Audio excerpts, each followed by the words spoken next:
sangat amat disayangkan karena di musim lalu saat dia tidak perform, dia tidak cedera-cedera. Terus sekarang pas dia lagi lumayan perform, dia malah dapat cedera kayak gini, malah cukup lama lagi cederanya kan. Jadi ini sangat disayangkan. Dan untuk Jonathan David ya, waduh, ini sangat sangat berat sebenarnya untuk dia. Mel. Pertama, ini mungkin bisa jadi faktor pendukung buat dia karena dukungan taktis Spalletti ya. Untungnya pelatihnya Ini baru adalah kan. mungkin pertandingan berat dan banyak, tapi ya kita juga masih diuntungkan dengan kita ini dengan skuad ini dengan ganti pelatih di tengah itu targetnya memang tinggi tapi kayak nggak dipaksain. Udah yang penting lu lolos champion aja. Maksudnya gue ngerasa harusnya pemain ini juga ya mungkin bagus dengan Spalletti yang pengalaman kali ya, udah banyak pasti udah tahu lah cara uh,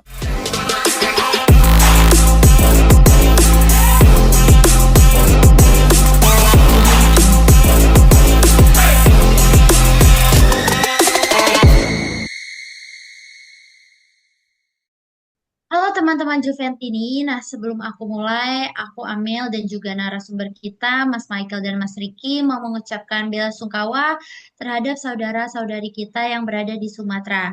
Kiranya semoga keluarga yang ditinggalkan dapat diberikan ketabahan dan juga semoga cepat membaik ya, pray for Sumatera. Nah, buat Mas Michael mungkin ada tambahan, silakan Mas. ya untuk saudara-saudara kita yang di Sumatera yang terdampak, semoga diberikan ketabahan dan kekuatan walaupun sudah surut tapi pasti efeknya masih ada. Dan untuk pemerintah dan yang terutama BNPB dan tim SAR yang terjun langsung ke sana, semoga diberikan kekuatan juga dan diberikan kebijakan dari Yang Maha Kuasa untuk dalam mengambil keputusan, karena apapun keputusan yang dia ambil oleh tim SAR dan BNPB tidak ada yang benar, tidak ada yang salah, karena ini adalah situasi yang uh, tidak ada yang benar 100% untuk kondisi ini. Jadi kita hanya berharap yang terbaik dan semoga pemulihannya cepat. Itu saja. Itu Amel. Baik, terima kasih Mas Michael. Silakan dari Mas Riki. Iya, untuk saudara-saudara kita yang berada di Sumatera, semoga semua permasalahan ini cepat selesai, semoga bencana ini segera berakhir, dan semoga bagi saudara-saudara kita yang terdampak bisa terus dimudahkan lah untuk kedepannya segala-galanya. Dan untuk para pemerintah, pemimpin dunia yang berwenang, eh, tunjukkanlah bahwa kita punya rasa kemanusiaan yang dalam lah sebagai manusia gitu. Kita bisa memanusiakan manusia, kita bisa bantu. Dan bagi teman-teman yang pengen bantu, bantulah sebisa mungkin guys. Ini adalah bentuk rasa kemanusiaan kita kepada semua orang yang ada di Sumatera. Itu sih, Ben. Ya, terima kasih Mas Riki. Betul sekali, pastinya kita berdoa yang terbaik untuk teman-teman dan sanak saudari kita di sana. Oke, Amin. teman-teman, Suara Juventini kali ini kita bakalan bahas tentang news-news atau berita-berita terbaru nih soal isu-isu ya. Nanti juga ada bursa transfer, lalu ada pemain kita yang cedera siapa ya. Nah, dan ini buat teman-teman nih ya, mungkin kan tadi ini kita nggak tahu besok-besok mungkin ada kesusahan atau gimana. Seperti yang kita tahu juga di Sumatera kan komunikasinya terputus ya susah ya. Nah, Ya. di Suara Juventus ini kita juga punya membership teman-teman yang kalian nanti bakalan tergabung dalam grup WA ya, yang pastinya bakalan membantu nih buat teman-teman misalnya nanti ada kabar apa ya, selain bahas Juventus kita juga kadang bahas yang lainnya ya Mas ya. Jadi teman-teman bisa memperbanyak relasi teman-teman Juventus ini dari mana banyak, dari Jawa ada, Sumatera ada, dari ujung Merauke pun juga ada. Caranya juga tinggal bergabung ya, nanti juga kalian langsung dapetin nih informasi terbaru tentang tentunya klub kesayangan kita yaitu Juventus. Nah, dan buat teman-teman nih yang juga mau ngasih support ke host-hostnya, ke narasumbernya, sekarang kita juga ada QRIS ya, yang pastinya kalau misal tinggal scan ya, gampang banget ya, sat-set nggak sampai 5 menit ya, Mas Riki, Mas Michael. Jadi Betul. biar kitanya juga makin semangat gitu ya. Siapa tahu kita makin sering nih untuk bertemu langsung nih podcastnya. Jadi Yes, nggak betul via sekali. Zoom aja. Oke. Kalau gitu kita langsung aja nih ke materi pertama kita yaitu tentang rumor Sergio Ramos ya nih. Ya, Jadi ada kabar mengejutkan nih teman-teman Juventus ini dari bursa transfer ya, Sergio Ramos ya, yang seperti kita ketahui adalah bek legendaris Spanyol nih, baru saja selesai main di Meksiko ya, dan sekarang dia nih pengen balik ke Eropa nih. Targetnya udah jelas ya, dia ini mau masuk skuad Spanyol buat Piala Dunia 2026 nanti. Ya, kalau kita hitung-hitung tuh Ramos ini udah umur 39 tahun nih ya. Tapi dia siap gabung nih di klub manapun di Serie A sebagai pemain gratisan gitu. Jadi free transfer. Walaupun mungkin usianya sudah senior banget ya untuk pemain bola gitu ya, udah kepala tiga gitu. Dia kan juga punya pengalaman segudang gitu dan juga mental juara yang luar biasa. Nah, Juventus sendiri sebenarnya pernah tertarik nih sama dia, apalagi waktu Bremer cedera ya musim lalu. Ya, tanda kalau Juve ini menghargai nih pemain bertipe pemimpin di belakang. Nah, tapi ya sepak bola modern itu cepat banget ya, intens banget, pengalaman doang kadang belum cukup nih. Kalau fisik dan speednya juga sudah turun ya, karena juga udah umur nih teman-teman ya. Nah, gimana nih menurut para narasumber nih? Menurut Mas Michael dan Mas Riki, setuju gak sih kalau Juventus itu ambil resiko nih dengan datangnya nih si Ramos yang udah umur 39 tahun gitu ya. Terus kalau kita lihat juga seberapa jauh sih pengalaman dan mental juara Ramos ini bisa nutupin nih kekurangan fisik dan juga kecepatannya buat bersaing di Serie A dan Liga Champion. Dan bahkan kan kita tahu Juventus Desember ini gitu dan yang akan datang itu kan padat juga nih jadwalnya ya. Nah, gimana nih Mas Riki deh? Udah ya. ngangguk-ngangguk aja nih Mas, silakan Mas. Oke, Mel, thank you Mel. Siapa sih yang nggak kenal Sergio Ramos, Mel? Nggak ada lah kayaknya di belahan dunia ini pecinta bola yang nggak kenal Sergio Ramos. 39 tahun. Gue punya beberapa poin sebenarnya ya yang bisa dijadikan alasan kenapa Juventus mau gaet Sergio Ramos gitu ya. Yang pertama mungkin kepemimpinan dan mentalitas juara ya, Mel. Karena kita tahu Ramos memang sudah sangat syarat pengalaman lah, 4 Liga Champions, 1 Piala Dunia, kayaknya udah menjadikan dia menjadi seorang sebagai salah satu back berkelas lah di dunia ya Mel ya. Bahkan beberapa legend-legend juga beberapa kali kalau ditanya starting line up terbaik sepanjang masa pasti kadang suka ada yang memasukkan nama Sergio Ramos gitu. Cuman saat ini mungkin usia yang udah nggak lagi muda gitu ya Mel, 39 tahun. Kalau misalnya Juventus mau cari pemain untuk bermain sepanjang 50 pertandingan selama semusim, kayaknya bukan Sergio Ramos orangnya gitu Mel. Tapi kalau misalnya lu mau cari pemain yang bisa menularkan apa namanya mentalitas juara ya kan, cara membimbing anak-anak muda kita di ruang ganti, Sergio Ramos bisa jadi salah satu opsi gitu. Jadi itu poin pertama dari gua. Yang kedua, kecerdasan posisi. Menurut gua Ramos adalah tipe pemain yang memang sangat syarat pengalaman. Ya, dia bermain beberapa kali. Bahkan awal-awal dia berkarir di Real Madrid kan dia back sayap ya, Bang Michael ya kalau nggak salah ya. Dia back sayap, Betul, lalu dia sayap kanan. ya kan makin ke sini dia berubah menjadi center back gitu. Jadi dia dia punya pengalaman lah di beberapa posisi di lini belakang saat ini. Yang kebetulan memang kita punya masalah problem besar nih di lini belakang saat ini, Mel.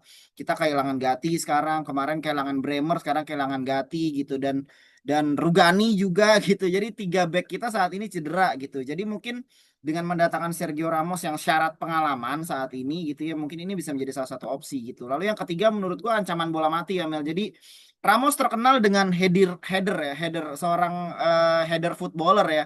Jadi kalau misalnya bola mati ada, biasanya Ramos ada di situ gitu. Dia punya heading yang bagus gitu Mel untuk nyundul bola, terutama dari corner kick atau dari tendangan bebas. Jadi mungkin menurut gua itu 3 hal yang menjadi poin kenapa Juventus mau gaet dia gitu. Cuman ada beberapa hal yang memang menjadi poin juga nih minusnya dia. Yang pertama udah pasti udah tua Mel. Tuntutan fisik ya untuk main di Serie A dan UCL ya kan, 39 tahun, eh sepak bola modern yang menuntut kecepatan dan juga intuisi dalam bermain gitu ya, penempatan strategi yang tidak apa namanya yang tidak klop di satu posisi itu kayaknya sulit untuk Ramos saat ini gitu. Makanya tadi gue bilang kalau mau cari pemain yang bermain untuk 50 pertandingan semusim bukan Ramos, tapi kalau mau cari pemain yang bisa nularin mentalitas juara sebagai pembimbing di lini belakang, Ramos orangnya bisa jadi opsi gitu ya.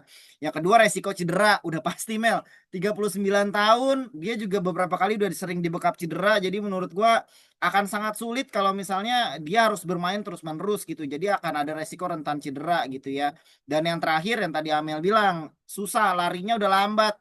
Ya kan, kecepatan dia sekarang sudah menurun gitu. Jadi kalau dia bertemu dengan striker-striker lincah di Serie A ya, Lautaro Martinez lah, Nico Paz lah segala macem, kayaknya dia udah akan sulit untuk ngelawan gitu ya. Tapi balik lagi, kalau misalnya memang Juve akhirnya ngambil Ramos, gue sih so far setuju-setuju aja karena memang kita lagi kekurangan back.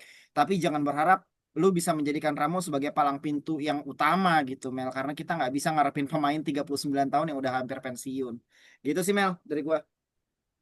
Oke, terima kasih Mas Riki. Tadi udah disebutin juga ya poin-poin dari Mas Riki, kekurangan dan kelebihan ya. Jadi kalau misalnya menurut Mas Riki sih, Mas Riki sebenarnya setuju-setuju aja. Cuma juga jangan dijadiin palang utama dan mungkin juga Iya, mungkin sesekali kali ya main itu dan main terus ya. Nanti cedera, kasihan betul. itu legend kita ya. Oke, kalau dari Mas Michael gimana nih Mas? Silakan Mas. Oke, kalau misalnya ditanya ya gue ya it- ini ya itulah namanya apa reporter kali ya, nggak ada berita bikinnya berita lah gitu kan.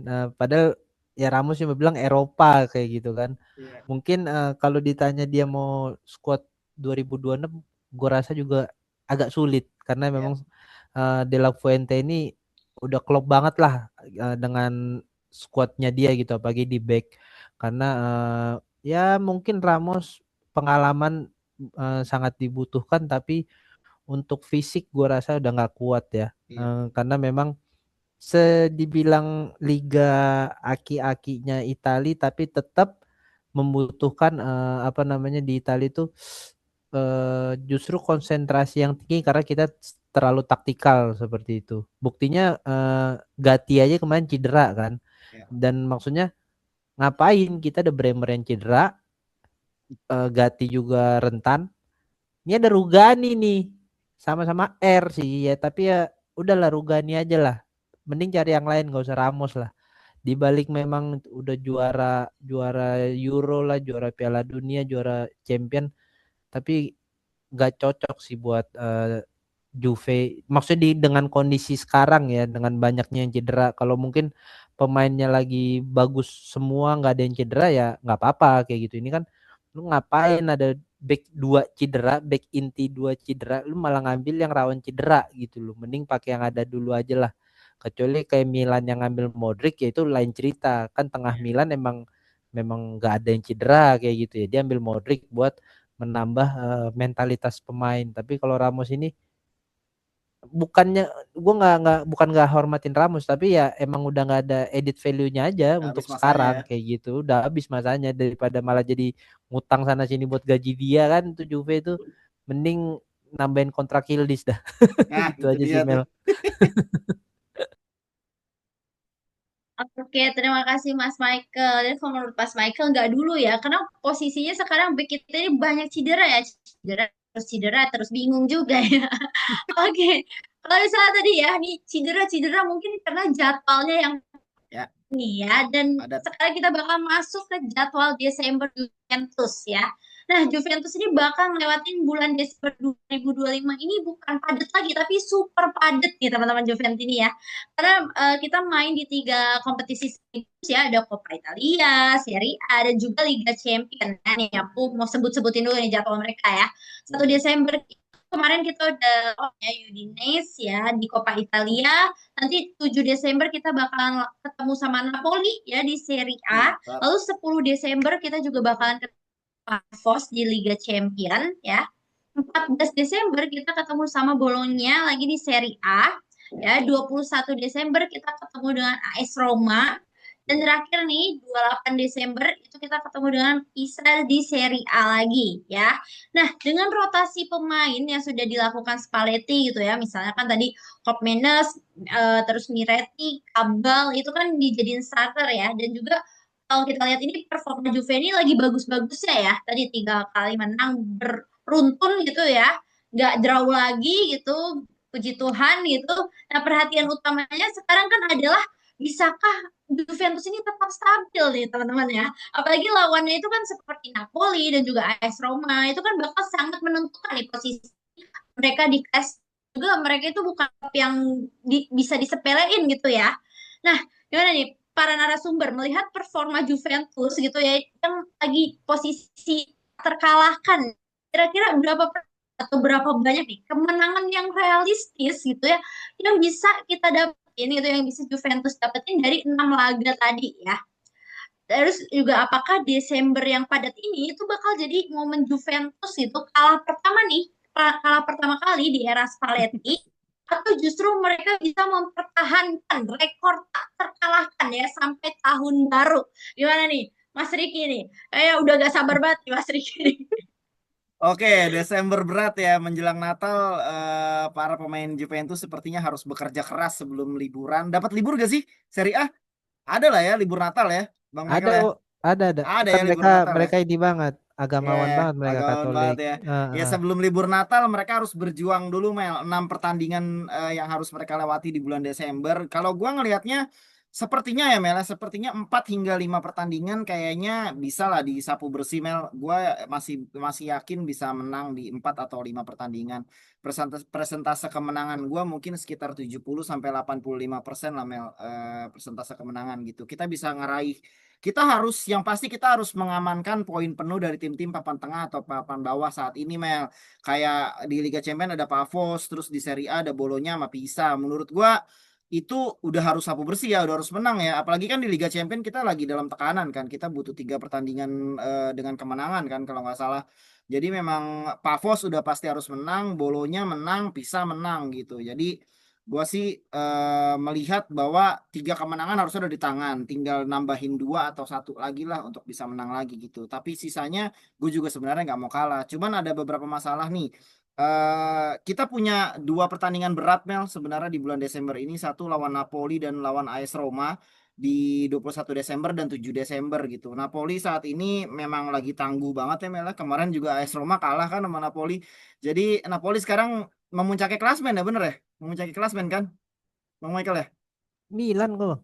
Milan ya masih ya? Milan Oke, masih Milan. papan atas lah Napoli lah ya, 3 besar Ya, ya. papan atas ya. Papan atas ya. Jadi Napoli saat Betul. ini sedang berada di performa yang bagus Mel menurut gua untuk di Serie A ya, masih dalam performa yang bagus, dan AS Roma saat ini juga di papan atas Mel walaupun kemarin kalah gitu. Jadi kemungkinan besar kayaknya akan sulit mendapatkan poin dari 2 pertandingan ini aja sih. Sisanya harusnya bisa sapu bersih gitu. Jadi kalau menurut gua dengan pertandingan kemarin yang dijalani melawan Udinese di Coppa Italia, Spalletti kan udah coba melakukan yang namanya rotasi pemain dengan memainkan beberapa pemain yang sebelumnya belum main gitu ya. Jadi gue menilai kayaknya perlu dicoba lagi karena kita memiliki 3 kompetisi yang memang kita harus jalankan dengan intensitas yang tinggi gitu ya. Kita harus meraih kemenangan dari setiap pertandingan, dan sepertinya rotasi harus dijalankan lagi. Kenapa? Supaya tidak ada lagi Gatti, Rugani dan Bremer lagi nih yang cedera lagi gitu seperti mereka maksudnya. Gue sih berharap tidak ada yang menyusul untuk cedera, dan Juventus harus bisa memanfaatkan kedalaman skuad mereka saat ini gitu. Kalau misalnya punya pemain banyak, kenapa nggak dicoba untuk dimainkan semua? Harus coba beranilah untuk perubahan taktik, perubahan pemain gitu ya. Mungkin kalau misalnya untuk lawan Napoli dan AS Roma lu nggak mau ngerubah starting line up utama lu, it's okay lah nggak apa-apa. Tapi kalau untuk lawan tim-tim yang mungkin kualitasnya masih di bawah kita gitu ya, kita mungkin bisa mencoba untuk melakukan rotasi. Buktinya kemarin kita lawan Udinese kita bisa perform kok gitu ya. Beberapa pemain yang memang sebelumnya nggak main bisa perform juga kok gitu. Jadi gue berharap sih Desember ini bisa kita lewati dengan lancar ya Mel ya. Persentase kemenangan dari gue tadi 75 sampai 85% lah Mel. Kita harusnya bisa mengarungi bulan Desember ini, lalu kita liburan tahun baru. Yeay. Oke, Itu Mel. ya terima kasih Mas Riki. Amin amin ya. Jadi biar liburan tahun barunya nggak ini ya, nggak sedih ya, Betul suasananya Mel. gembira gitu Betul. ya. Target kita Oke, tinggi soalnya nih Mel. benar-benar. Tadi Betul. iya di Milan yang pertama Napoli dia posisi Ya, 2 ya. Roma ya, juga dia ya. 5 besar ya. Betul, 5 besar. Lawan yang berat ya, lawan berat, 2 lawan Berat. berat. Sementara Ya, kalau misalnya untuk Pavos, Bologna dan Pisa bisa kita lah. harap bisa menang Ya, sapu bersih ya, sabu jangan bersih draw. lah. Oke, Betul. kita berdoa sama-sama berdoa nih. 70 sampai 85% Ya, kalau 70 dari sampai Mas 85. Ricky. Kalau dari Mas Michael nih gimana? Silakan Mas Michael. Ya, kalau ditanya ya sama lah ya, kan 100 bagi 5 20% lah. Berarti ya kalau nggak 60 80%, 20%-nya itu eh, Napoli. Bukannya mengacilkan ya siapa yang nggak mau menang gitu kan, tapi kan Ya, kita lihat sendiri kondisi kondisi Napoli sekarang lagi tinggi-tingginya gitu. Tapi ya Mungkin poin gue di sini adalah mungkin pertandingan berat dan banyak, tapi ya kita juga masih diuntungkan dengan kita ini dengan skuad ini dengan ganti pelatih di tengah itu Ya. targetnya memang tinggi tapi kayak nggak dipaksain. Udah yang penting lu lolos champion aja. Maksudnya gue ngerasa harusnya pemain ini juga ya mungkin bagus dengan Spalletti yang pengalaman kali ya udah Ya. banyak pasti udah tahu lah cara apa namanya membikin motivasi pemain lah gitu. Kita target kita tinggi tapi nggak usah tergantung wah harus menang nggak, lepas aja gitu mainnya karena Ya. ya udah tahu pertandingan berat kalau memang dikasih tekanan tinggi ya makin makin ini kan makin berat gitu berasanya. Dan kita kan juga nggak ada fans tuh yang harus menang 5 kali dia potong rambut kan nggak ada. kita kita jadi masih nggak ada MU. MU. Gua nggak nyebut loh bang. Nah itu jadi kan kita tekanannya masih normal lah walaupun memang kita masih bawa nama Juventus ya siapa yang nggak harus menang gitu kan bawa nama Juventus tuh harus menang tapi gue yakin ya dari 5 harusnya Pavos dan Pisa itu udah wajib banget menang Wajib. wajib boloknya kenapa gue bilang masih mungkin menang tapi karena kemarin dia udah ngalahin Napoli mungkin lagi tinggi Nah, dan itu dia biasanya tuh. tim-tim warna ungu merah ini kalau lawan Juve entah kenapa kiper-kipernya jadi gacor gitu loh. Entah boyloknya Genoa, Iya. nggak tahu kenapa tuh. Ini tim-tim warna ini yang memang kadang nyebelin gitu, tapi harusnya sih bisa lah ya boloknya. Cuman kalau Iya. Roma dan Napoli ya semoga jahat, semoga Dewi Dybala Fortuna. kagolin lagi. Kayak kemarin kan penalti lawan Iya. Milan. Maaf ya Dybala ya, bukannya ini tapi lu udah jadi lawan kan kayak gitu. Dan untuk Napoli ya makanya kemarin mungkin Spalletti mengistirahatkan si Thuram mungkin untuk menjaga Anguissa karena kemarin kan kita 2 gol Iya. set piece-nya Anguissa tuh itu orang tinggi banget memang. Jadi ya Bagus. mungkin seharusnya udah belajar dari yang kemarin kalau set piece Napoli Anguissa tuh berbahaya jadi semoga lah ya lawan Napoli seri aja udah bagus sih. Jadi mungkin untuk kemenangan 80% tapi untuk Napoli jadi nambah-nambah ya 85 lah sama kayak Bang Riki gitu. Harusnya sih Masih itu bisa aja lah ya, memang. masih Masih optimis lah bisa ya. lah. Jadi nanti apa namanya libur Natal ini kan jadi libur tahun barunya bisa dalam suasana yang bagus untuk menyambut Januari kayak gitu. Oke.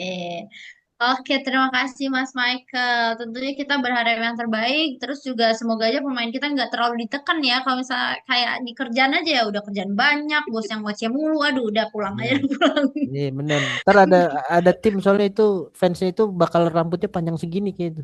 5 kali berturut-turut menang loh. Wajib. Entah kapan itu dapatnya.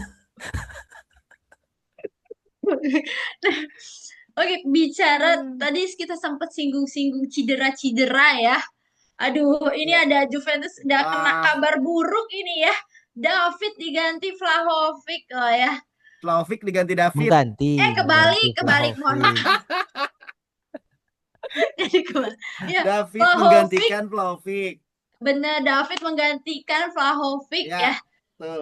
Gimana hasil tes medis nih nunjukin Ah, kalau Dusan Vlahovic yang mengalami cedera otot serius nih di bagian paha kirinya ya.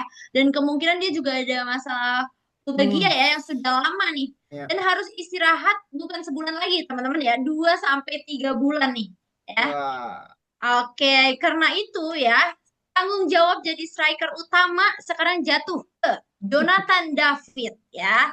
Jadi dia lagi dapat spotlight setelah main bagus ya dan cetak gol saat Juve menang 2-0 lawan Udinese ya di Coppa Italia.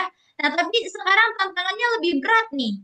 Dia harus konsisten, jadi sumber gol utama, juga tampil stabil di laga-laga besar ya. Ibaratnya udah jadi tulang punggung kali ya mungkin ya. Dengan jadwal berat gitu ya di Serie A tadi ya lawan Napoli, AS Roma itu kan berat banget ya. Plus Liga Champion Juventus praktis cuma punya David sebagai striker murni ya. Ini kalau kita bicara striker murni kan Jonathan David doang nih berarti. Nah, ini menurut Mas Michael dan juga Mas Ricky nih, dengan Vlahovic gitu absen selama 3 bulan gitu, kayak cuti melahirkan gitu kan. Jadi Jonathan David ini kan sekarang jadi tumpuan utama nih di lini depan. Mengingat kalau dia sebelumnya ini kan masih belum konsisten ya di Juventus gitu ya. Apakah dia bisa memikul beban sebesar ini gitu dan nunjukin nih kalau dia bisa jadi striker andalan di Serie A dan Liga Champion. Bagaimana nih tanggapan berat ini? Gimana Mas Riki? Oke, Mel. Aduh, ini kabar buruk ya, Mel ya. Kabar buruk banget ya. Karena gue merasa saat ini Dusan Vlahovic, walaupun belum mencetak banyak gol ya, tapi dia sedang berada di dalam potensi besar untuk bisa mencetak banyak gol. Menurut gue ya ini ya, Mel ya.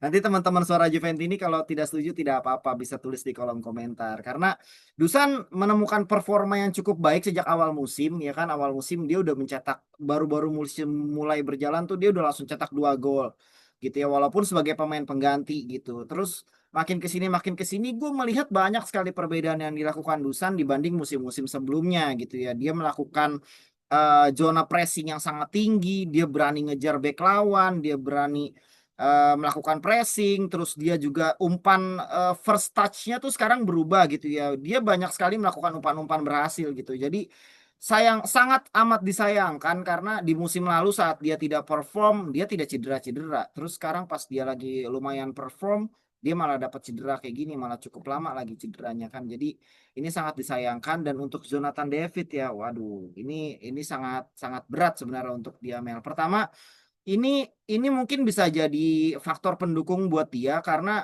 dukungan taktis Spalletti ya. Untungnya pelatihnya baru Mel. Pelatih yang kayak dengan pengalaman dan juga taktikal yang tinggi gitu ya. Spalletti terkenal pandai memaksimalkan potensi pemain.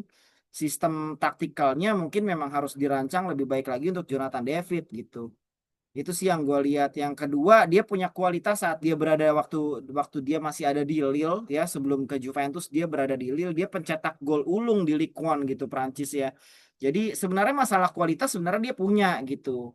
Ya kan yang jadi masalah adalah tekanan mentalnya nih Mel saat ini ya. Dia menggantikan Dusan Vlahovic, striker termahal di klub saat ini dan dia berada di Juventus yang bermain di 3 kompetisi terutama di Serie A dan Liga Champions yang memiliki tekanan yang luar biasa Mel ya kan apalagi saat ini dia berada dalam keraguan para fans yang menganggapnya bahwa dia sekarang lagi underperform terus dia harus menggantikan Dusan Vlahovic yang lagi perform gitu ya dan akan menjadi bumerang kalau misalnya nanti dia gagal cetak gol. Gue sih yang gue takutin itu sebenarnya. Takutnya mentalitasnya terganggu lah dia underperform karena memang dia berada dalam tekanan gitu sih Mel. Dan profil yang berbeda ya dengan Dusan Vlahovic menurut gue karena Dusan itu bukan seorang target man murni kalau gue melihatnya saat ini. Dia memiliki banyak peran, kadang dia berada di tengah, dia tarik bola ke dalam, dia melakukan first touch, dia umpan ke sayap segala macam. Nah, sedangkan si Jonathan David ini gue melihat dia seorang striker murni banget, striker nomor 9 banget Mel. Gitu ya, yang punya peran hanya untuk mencetak gol. Itu sih yang saat ini menjadi problem. Kenapa? Karena Juventus sebelumnya terbiasa bermain bersama Dusan Vlahovic dan harus berubah chance tactical langsung ke Jonathan David yang memang hanya nunggu bola. Gitu sih, Das Spalletti harus memutar otak lagi untuk bisa memaksimalkan Jonathan David lebih baik lagi gitu sih Mel. Jadi kalau ditanya potensi dia untuk bisa menggantikan Dusan Vlahovic sebenarnya ada, cuman resikonya sebenarnya cukup tinggi juga, yaitu masalah mentalitas dan juga taktikal yang baru. Gitu sih Mel. Tapi harapan gue mudah-mudahan Jonathan David bisa bisa benar-benar bisa menggantikan Dusan lah. Semoga ya bisa cetak gol lebih banyak lagi gitu sih Mel. Oke, terima kasih Mas Riki. Tentu saja kita berharap Jonathan David bisa ya, karena mentalitas juga penting ya. Ya. Dia diberikan orang sebesar ini, semoga aja nggak ganggu dia untuk perform gitu ya. Oke, kalau dari Mas Michael gimana nih Mas? Silakan Mas. Ya, kalau dari gue sih sangat berharap lah ya David ini menggantikan peran Vlahovic walaupun tadi juga seperti kata Mas Riki dua dua profil yang berbeda dari Dusan sama Jonathan David ini, tapi itu sebenarnya bukan masalah dari Jonathan David, tapi itu adalah masalah dari Spalletti apakah ada formasi yang bisa Ya. eh, mengakomodir hal itu kayak gitu. Karena kalau ditanya waktu zaman Napoli mungkin dia ada Lukaku seperti itu kan, tapi tetap aja Lukaku bu- tajam karena dia disokong juga gitu loh dari tengah kayak gitu, bukan bukan hanya ngandelin dia kayak gitu. Kayak tadi gue juga udah bilang kan, gimana caranya David ini bisa menarik 1 sampai 2 pemain agar Yildiz bisa lebih lebih bisa berkreasi gitu, ataupun ya seperti kayak waktu lawan kemarin Liga Champions lawan eh siapa tuh, sampai lupa gua. Ya itu kan Yildiz Ya, gocek ya, tinggal David nyari ruang kosong kayak gitu. Itu yang ya, kita harapkan, off the ball-nya David juga berguna kayak gitu. Bukan bukan cuma narik pemain yang bener-bener kayak Vlahovic, kan dia pemain harus ditahan tuh. Jadi ya. pemainnya gitu, tapi ya dia harus bisa, pemainnya ketarik ya si David harus mencari ruang kosong untuk mendapat second ball kayak gitu. Lawan Itu Bodo yang bang, lawan Bodo. lawan Bodo Bodo Glimt. Glimt, Ya, ya. jadi ya itulah yang harus diharapkan sama David, tapi memang nggak bisa kita harapkan dia akan mencetak gol seperti Vlahovic. Tapi yang bisa diandalkan dari David itu ya seperti itu, dan semoga juga dengan ini bukan jadi bikin beban si David, tapi itu untuk menyemangat David. Cuman untuk Spalletti juga semoga aja si David ini dimainkan 90 menit gitu loh. Minimal banget pas lawan Pafos, karena gue kalau main bola striker ya tujuan utamanya nyetak gol gitu. Jadi Ya. kalau emang kalaupun gak nyetak gol tapi diganti, itu mental mungkin agak down. Tapi ya tetap aja gitu, kasih gue kesempatan kayak gitu kan. Maksudnya apalagi dengan gak ada Dusan ya, nggak nggak nggak menutup kemungkinan ya Openda sama David menit-menit 80 kayak gitu ya. Seenggaknya biar mentalnya si David ini juga naik, dan karena kan dia juga masih baru musim pertama ya, gue juga nggak berharap banyak sih. Cuman untuk melihat potensinya pasti masih ada, dengan kemarin juga udah nyetak gol dan momen dia lagi bagus nih, 2 pertandingan 2 gol. Dan kemarin itu yang lawan Udinese itu ya sebenarnya dia bisa nyetak 2 gol yang offset itu, ya itu udah bagus gitu, kaki kiri lagi kan, Ya. dan sudut sempit itu sebenarnya mentalnya udah bagus. Jadi bagaimana Spalletti bisa memaksimalkan potensi dari si David ini gitu, dengan ya pasti ekspektasi ada, pasti pressure ada gitu. Tapi ya kalau pressure ada nggak dikasih kesempatan ya buat apa kayak gitu kan. Begitu Amel. Oke, terima kasih Mas Michael. Kalau Mas Michael bilang mentalnya itu sebenarnya udah bagus ya. Tinggal pelatih kita nih gimana nih ngeraciknya nih buat Iya posisinya, betul. buat bikin dia biar bisa tentunya menyumbang gol ya. Oke, teman-teman Juventini, itu dia tadi pembahasan kita tentang berita-berita ya yang terbaru tentunya dari Juventus ya. Boleh buat teman-teman juga di komen-komen aja nih pendapatnya gitu ya. Mas Riki bilang kan siapa Betul. tahu ada yang nggak sependapat atau ada yang sependapat, boleh sambil diskusi. Pokoknya ramein aja kolom komentarnya. Jangan lupa buat di-share juga ke teman-teman Juventini lain, di-like juga biar kita makin semangat. Di-hype juga boleh. Kalau gitu aku Amel sebagai host dan juga narasumber kita Mas Riki dan Mas Michael pamit undur Apa diri dukung dulu MU? teman-teman. Minta Bang maaf Riki yang dulu mancing. pendukung MU, lu ngecengin mulu MU lu. Oke, biar semangat Oke, deh, biar semoga Juventus bisa sapu bersih deh ya. Kita tutup dengan amin. Min. Vino alla fine. Forza Forza Forza Juve. Juve! Juve.